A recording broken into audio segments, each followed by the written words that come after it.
to another video with me, Tanya Ross of TDR Academy of Movement and Therapy. We're continuing into more neck stretches.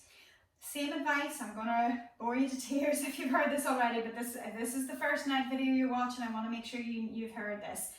If you're cold stretching, I mean no warm up, no movement, your neck is going to feel tighter to stretch and it can feel a little bit more angsty, a little bit more irritable. So make sure you've either moved a good bit, you've done a bit of a movement warm up, you've been doing exercise, maybe you've had a shower or a bath, or maybe you've got a heat pack on there, but just making sure that you go slowly in and slowly out of those movements. If none of that's an option, you're just going to stretch, go really slowly in, go slowly out. Listen to what your body feels.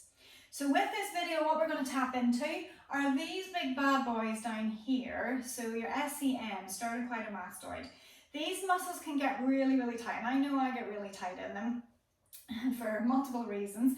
But in terms of these, if you definitely notice them sitting out on you, they're tight, so they should be relaxed. I know mine are always overly tight. I do stretch these quite a bit. So in terms of trying to help to get ease when they do feel tight, there's two of them. So we can stretch both, or we can stretch individually. So with this movement, keep the spine nice and long. So I don't want you going into any kind of deep neck bends or anything, but with this, if you're in a poor postural position and the head's being pulled into that, that's when these guys are working. So to try to get long posture gives them a little bit of a chance. Long posture up through the back of the neck, chin on the horizon, and just gently into that slight retraction, but not enough that you feel anything working.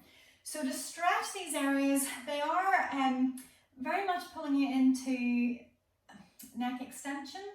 They also add into rotation. So to get these stretches both at the same time, what I'm going to do is more of a fascial stretch. You're holding a clamp on those neck muscles, not so you're cutting off your windpipe. You're trying to get a little bit of pressure onto the muscle tissue with finger and thumb. And what you're going to do is you're going to pull down on the skin. But I'm going to do that with my chin drop to the floor. So I'm going to put that pressure pulling the skin down. Then I'm going to keep my mouth closed and I'm going to lift my chin up. As I do that, I can feel that stretch coming in on both sides of the neck.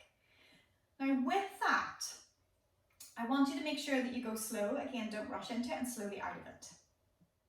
So now we're going to take you into stretching each side of the SCMs individually. So what you can do, same as what we did in the last one, where you're putting that little bit of a clamp and then lifting the chin up to get that stretch on both sides. We're going to put a little bit of a clamp on one end of the muscle. So if you imagine where this notch is at the top of your chest bone and where it feeds out onto your collarbone, so those muscles are attaching from there and along. So what we're going to do is, again, we're going to keep your chin close. So if I'm working into my right side, my head is a little bit to the right and my chin is dropped. And I'm going to put my fingers into the muscle tissue just above the collarbone. I'm going to press in a little bit and I'm going to pull them down. And when I do that, I'm going to have to move up and away from them. And I can feel that starting to pull into those tissues. And I'm going to hold that until it feels like it eases. Obviously, if you've got creams and things on the skin, you're not going to get as good a contact. Sometimes using clothing might give you a little bit more of a fix rather than being on like bare skin. So you can do this at a few different angles. So that's the one closest to the chest bone. So then I might move out a little bit. And as I move out, I need to move my chin to where my hands are going to put that clamp in. So as I put that clamp in just above the collarbone, pressing down on the skin, pulling it below, then I'm going to move up. And I have to move a little bit more away this time. And again, I'm going to feel that pulling up. The further out I go, the further it's going to pull it in behind where this attaches up in behind the ear. So again, I'm holding that and wait for it to ease. You can watch our video on how to stretch tighter problematic muscles, which will give you more of an idea of how to stretch, which you can apply to pretty much most muscles.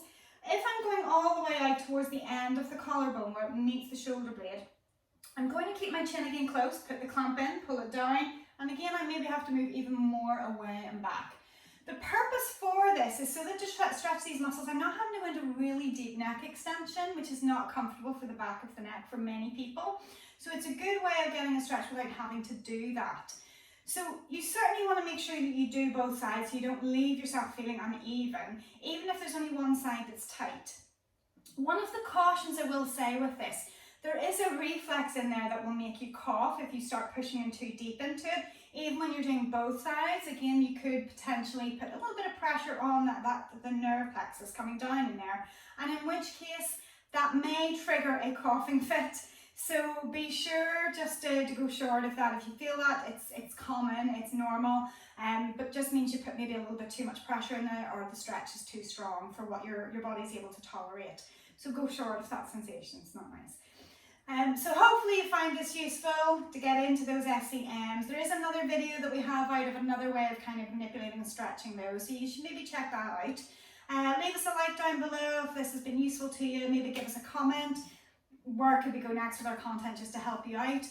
Subscribe to our channel, that way hopefully you get notified as well if you select the little bell to be updated whenever we release another video. Thanks for watching, and hopefully we'll see you again soon.